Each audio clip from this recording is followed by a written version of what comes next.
Prophet Muhammad, an Arab of the Quraysh clan in the city of Mecca, came about, and in 16 CE had a forever world-changing revelation, which is detailed in the Quran. Before this time, I mentioned also, and I'm sorry if maybe I'm kind of jumping from things, but it's because they're all related. So I'm going to remind you of another thing I said, which was the Jewish diaspora that occurred, and they spread into Arabia. This was when there was some contact between Jews and Arabs, because the Jews were going all over the world. They had contact with everybody, including the Arab tribes. And in a city like Mecca, and not too far from it, Medina, which we'll get to in a few minutes, Jews were present. Jews were present. And before then, before Prophet Muhammad's revelation, they were still in this kind of tribal confederationary type of structural organization of this political state, of their culture, how things worked. The Quraysh were one of the clans of these Arabians in the city of Mecca, and they worshipped the deity Allah. But Allah was just one of many deities. Isn't that kind of similar? I'm just thinking of this now. Isn't that kind of similar to the Israelites? Well, how did they start out? They started out worshiping the god El. They didn't start out as monotheists. People forget that, but it's both historical and religiously true. Even the Bible says that they didn't start out as pure monotheists, where it's one God and no gods exist. It started as worship one God rather than the other gods, which still exist. And, but, we're not going to deal with them. Same thing with the deity Allah.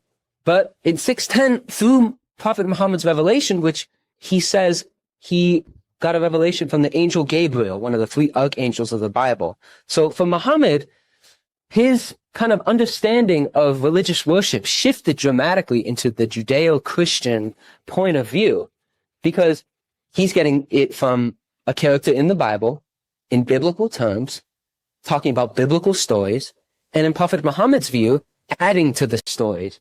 Whenever it talks about, such as the creation story, or the fall of Adam and Eve story, or the Exodus story in the Quran, it sometimes it keeps repeating to the reader that this is not a new truth, but it's also not it's not contradicting what was led before. It's adding to it, and so that's why he calls himself the last prophet.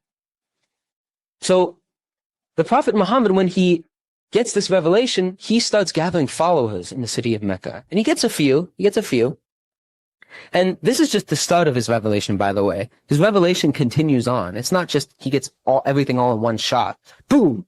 It's not like, in unification, and we know that the founders didn't just think of it one day or had some one, it took years to come up with the unification worldview. We're still developing it. The Christian view as it is today is way different than it was before. It takes time. Same with Islam. Same with Prophet Muhammad's revelation.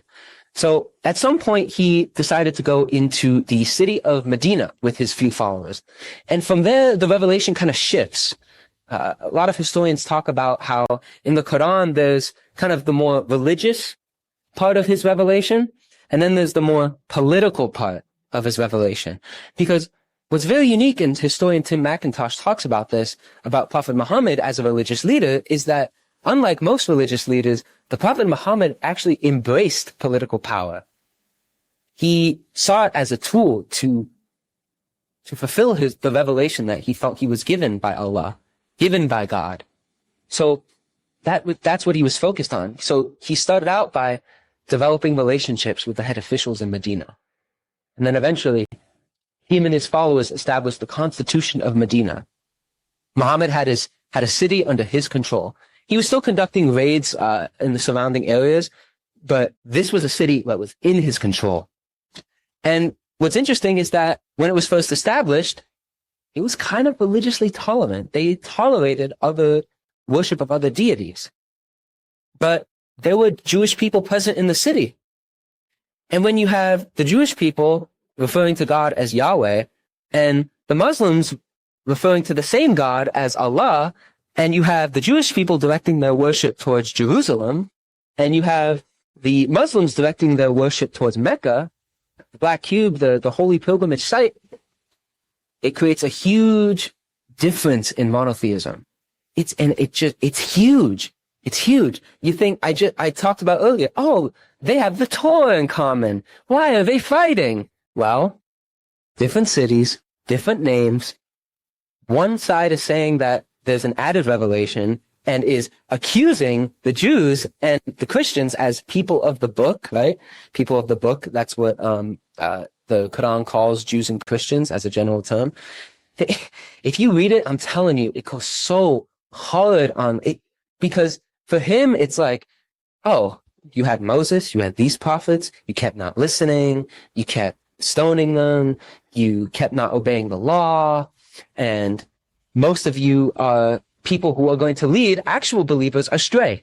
That was his point of view. There's even one passage in Surah, or chapter 7 of the Quran, where he says, don't have friends with the disbelievers, because they will lead you astray. They will lead you astray, because the people of the book are mostly, in the Prophet Muhammad's view, disbelievers. They're just going to lead you astray. I mean, if you look at the Bible, it's like, wow, I mean, they didn't really follow the law that much, did they? They kept complaining against Moses, all the judges, they kept, not listening to them. They worship Baal all the time. Like, it's, so for him, it was kind of like, well, from one perspective, but on the other perspective, it's like, whoa, you're going to start expelling Jewish tribes, which started happening in 626 CE. You're going to expel them from every single territory you have. And it's a real problem, because the animosity against Jews and Christians grew. It grew as they gained territory. And if to sum up the history of Arabs after this point, in 626, by the 8th century, they have large swaths of territory. They're coming into contact with the Christian world. And they have Jerusalem under their control. I'm sure Jewish people are thrilled about that. Even now, they can't really pray at the Jewish temple, because right now it's largely under Islamic control. But when I mention politics, it's not, politics is a key factor in this kind of discord, with the first contact of Jews and Arabs, right? I call this the first significant contact between Jews and Arabs. Sure, the tribes were intermingling back and forth, but now this is Muhammad's political state in contact with Jews. And Jews are not so happy about the worship of Allah, and Muhammad is not so happy about the worship of God or Yahweh, or whatever you call him. But Muhammad is also not happy at the difference in economic status. That's another school of thought I learned specifically in a class called Africanization and Islamization, where I talked about how, like I mentioned, what Tim McIntosh mentioned, right? There's the religious side of the Quran, and then there's the political side of the Quran. And the political side of the Quran is wipe out your enemies with violence. I'm not going to get into the topic of the jihad, because that's a whole presentation, I feel. Very, very difficult topic. Very difficult. A lot of things people don't understand. Requires a lot more research. But what is true, I think, is that the political side of the Prophet Muhammad's revelation is used as it's used to perpetrate violence to those that are considered the enemy of the political state. And the Jews in the city of Medina were economically more well off.